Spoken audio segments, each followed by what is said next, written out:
ఇక్కడ ఇచ్చిన రెండు త్రిభుజాలు MNO మరియు PQR త్రిభుజాలు ఇవి అనుకోండి.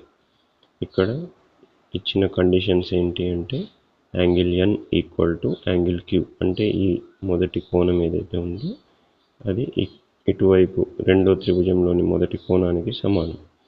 అదేవిధంగా angle O equal to angle R, అంటే angle O equal to angle R అని ఇచ్చాడు.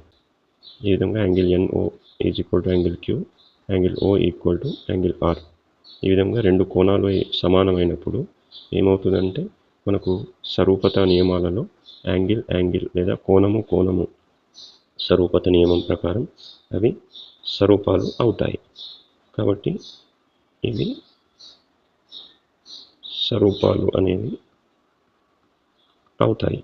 నెక్స్ట్ సెకండ్ కండిషన్ ఏమిచ్చాడు, MN is equal to 2PQ, అంటే ఒకదాని భుజము ఈ MN ఏదైతే ఉందో ఈ PQకి డబుల్ ఉందని చెప్తున్నాడు. అంటే ఇవి సరూపత అయినా కూడా సర్వసమానాలు కాదని దీన్ని బట్టి మనం చెప్పవచ్చు.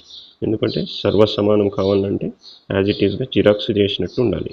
కాబట్టి ఇది జిరాక్స్ చేసినట్టు ఎగ్జాక్ట్ లెంత్ ఉన్నప్పుడు ఈ విధంగా డబుల్ ఉండడం జరగదు. కాబట్టి ఇవి సర్వసమానాలు కావు అని చెప్పవచ్చు.